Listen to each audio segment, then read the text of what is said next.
Hey guys, welcome back. Check out what I've got on the bench today. This is the Pavo 20 Pro Nightfire.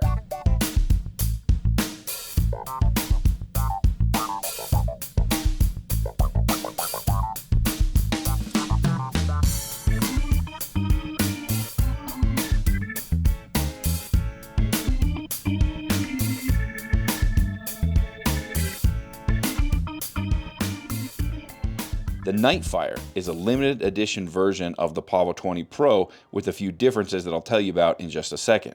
The Pavo 20 Pro is an inexpensive and super versatile digital CineWhoop that comes in at just $105 because it ships without a VTX.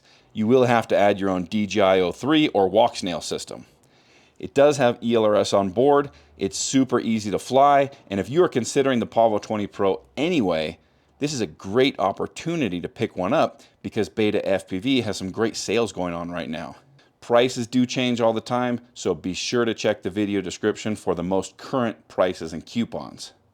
So what's the difference between the normal Pavo 20 Pro and this Nightfire Special Edition? Well, there's really two things. The first difference is that the Nightfire comes with some very cool lighting effects. The other difference is that the Nightfire has a transparent gray color scheme, which you can see in the ducts, the camera cage, and the props. I have to say it looks very cool. It's stealthy and it looks like it's been designed to show off those cool lighting effects. If you do have the original Pavo 20 Pro and you're jealous of this cool color scheme, you can pick up those parts as replacements for the Pavo 20 Pro. I think the ducts are like $4, the camera cage is $4, and the props are like $2.50, so they're pretty inexpensive.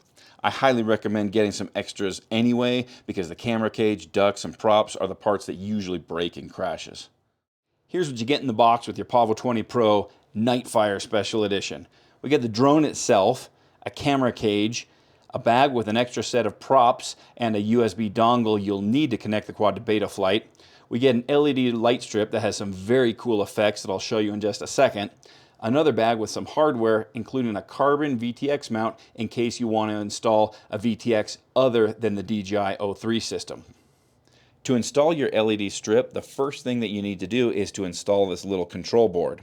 I have mine installed the way I think Beta FPV intended, which is upside down and under the main carbon plate right here. It's a little bit fiddly to install, but it's super secure once you get it in there.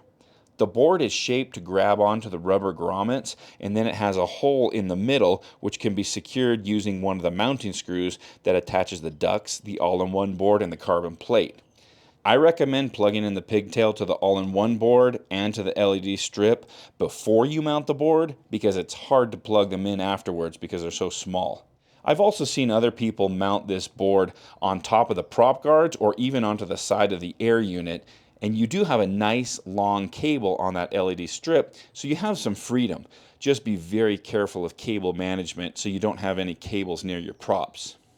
Once you install the control board, the LED strip goes right onto the prop guards because it has adhesive. On one hand, it's really easy, but on the other hand, you really want to take your time because space is tight on a little micro like this, and you need to manage the wires somehow so they don't get chopped up in the props. On my Nightfire, the LED strip starts and stops right here at the front because that's where I have the control board installed. I did use a little bit of fabric wire harness tape to secure those ends, and I also added a zip tie on top of that because I had a little bit of extra slack in this cable.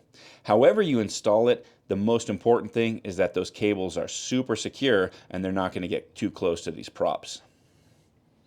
Once the LEDs are installed, you can control them using these two buttons, or you can also set them up in Betaflight. Beta FPV does have an instruction manual showing you how to do that. If you're using this control board to control them, the first button switches the mode with a long press and the speed with a short press. The second button switches brightness with a long press and color with a short press. Installing the DJI-03 is pretty easy, and it's the same as it was on the original Pavo 20 Pro. The DJI-03 pops into this plastic cage, and then you install your FPV camera, and you'll want to secure your extra camera cable with a zip tie so it doesn't get chopped up in the props and potentially introduce vibrations into the camera. I am running the whip antennas that come with the Pavo 20 Pro Nightfire. On my first Pavo 20 Pro, I was running the full DJI O3 Air Unit antenna, and I had a crash and the camera cage broke. Fortunately, this camera cage is just $4, so it's an easy fix, but this time around I'm going to use the whip antennas for the sake of durability. You do have the option of using the full DJI O3 antenna, but like I mentioned, I prefer the whip antennas now for the sake of durability. Unless you're using the DJI remote, you'll want to remove the last two wires from the wire harness, which on mine are the blue and black ones. Other than the lighting effects and the color scheme, the Pavo 20 Pro Nightfire is basically the same drone as the Pavo 20 Pro. That means the motors are Lava branded 1104 7200 kV motors. The props are Gemfan 2218s, which are 2.2 inch, 3-bladed props. The ducts are the same as the normal Pavo 20 Pro ducts, which have been improved over the Pavo 20 to be stronger and more efficient. The camera cage is also the same as the normal Pavo 20 Pro, which has also been redesigned since the Pavo 20. The Nightfire has the same very capable F4 20 amp 2 to 3S all-in-one board. It does have a built-in UART-based ELRS receiver, which is super nice for saving weight and money, but unfortunately it still requires this annoying USB dongle in order to plug into Betaflight.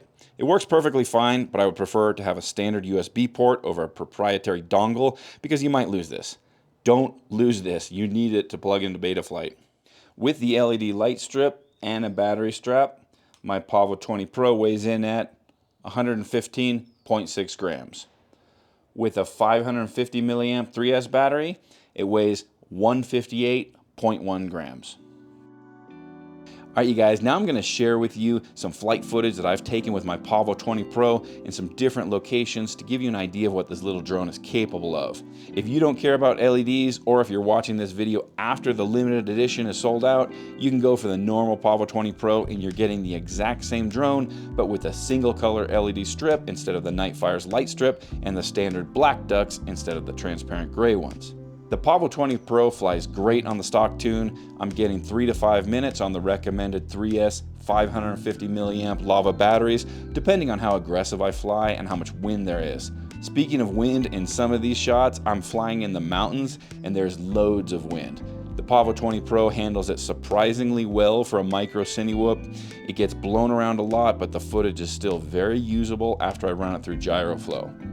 Naturally, a 2-inch Cinewhoop like this is better suited to flying in smaller spaces or even indoors, but it can rip around and get some cinematic FPV shots if that's your thing. If you plan on flying mostly outdoors and you want to have the option to carry an external camera, you might want to look at the Pavo 25 V2 or the Pavo 35.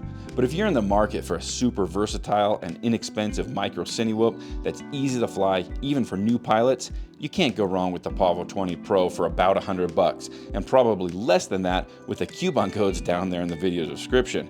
Thanks for watching, and I'll see you in the next one.